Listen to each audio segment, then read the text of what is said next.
La ilaha illallah Muhammadun Rasulullah alaihi salatullah wa alihi wal ahibbah.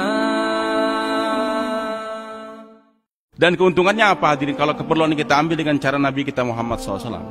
Yang pertama menjadikan semua nilai hidup kita jadi ibadah. Jadi ibadah bukan hanya sholat, puasa, haji. Minum pun ibadah, bahkan masuk WC pun jadi ibadah. Karena kita masuk WC dengan cara Nabi kita Muhammad Sallallahu Alaihi Wasallam. Maaf hadirin, karena ketidaktahuan kita kepada sunnah Nabi kita Muhammad SAW. Rata-rata saya tidak tahu di Istiqomah ini. Kalau masjid-masjidnya agak leks, agak bagus sedikit, itu kan WC-nya ada marmer pak, sehingga oleh pengurus masjid ditulis masuk WC lepas sendal. Ada pak peraturan itu biasa di masjid-masjid itu kan. Di rata-rata di mana-mana kalau masjid bagus masuk WC lepas sendal. Padahal ini nggak benar pak. Kalau ingin buat peraturan tersebut, letakkan sendal di dalam WC. Ada sendal khusus masuk WC. Jangan sampai masuk WC tanpa sendal. Dulu pernah ditulis di Kiblat dan juga ada seorang dokter. Kemarin waktu saya di Makassar, Dr. Abdul Qahar namanya. Dia diceritakan dalam majalah ini. Kenapa kok masyarakat Eropa, Amerika dan Australia kebanyakan kalau sudah tua tuh pikun. Banyak pikun mereka ini. Dibanding dengan masyarakat yang ada di negara-negara Arab, negara Islam, yang jumlah yang pikun waktu tua itu tidak begitu banyak. Nah ternyata diselidiki oleh para ahli ini. Sebab penyakit kepikunan itu pak. Ini wallahu alam ditulis dalam majalah tersebut. Di dalam WC ini pak, ada penyakit namanya, istilah mereka istilah Ibnu Sina nih, Nicator americanus. Ini maaf kalau dokter saya mungkin istilahnya salah sedikit. Nicator itu artinya cacing bang. Americanus yang bersifat Amerika, suka nyerang.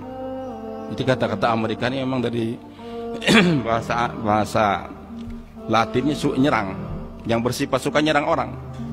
Jadi siapapun nanti jadi presidennya tetap akan suka nyerang orang. Wartawannya suka nyerang, semua suka nyerang. Diserang sedikit marah dia. Maka itu cacing, Nicator, hanya ada di WC, nggak ada tempat lain. Maka kalau kita ikut cara Rasulullah masuk WC dengan pakai sendal, pakai trompa, insya Allah itu binatang hanya lengket di sana saja. Tapi kalau masuk WC tanpa sendal, di samping pak, kita membawa najis. Dan sering sholat-sholat kita ini nggak sah, maaf nih. Masuk WC tanpa sendal, kita lepas sendal kita, nanti keluar kita jelas tuh najis kan di WC, kita masukkan ke sendal kita lagi. Ke tempat wudhu lepas sendal lagi. Selesai wudhu kita pasang sendal kita.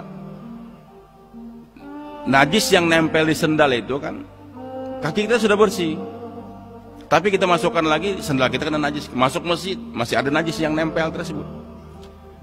Nah kapan sholat kita akan diterima oleh Allah? Maka hadirin maka subhanahu wa ta'ala, ini secara syariat kita membawa najis. Kedokteran tadi hadirin, itu binatang nanti akan, kalau dia luka apalagi, akan masuk di pori-pori tubuh dia tersebut melalui luka tadi. Kalau tidak melalui kuku, akan berjalan sekian tahun sehingga dia nanti akan menyebabkan sampai dada ini dia sakit paru-paru ataupun jantung. Sekian tahun lagi pelan tapi pasti sampai ke otak dia sehingga dia pikun. Jadi bapak lihat saja orang tua nih biasa, maaf nih, rumah-rumah banyak sering sekarang sudah jarang ada sendal di WC tersebut. Sehingga dilihat, oh ini pikun kenapa? Coba tanya, Pak dulu bapak WC di rumah ini atau masuk mesti pakai sendal atau enggak? Insya Allah dia akan katakan tidak, betul. Jadi sabda Nabi SAW itu benar. Nah hadirin yang dimuliakan Allah, ini yang pertama untuk membedakan kita dengan orang kafir adalah bagaimana cara mengambil keperluan dengan cara Nabi kita Muhammad Sallallahu Alaihi Wasallam. Subhanallah wal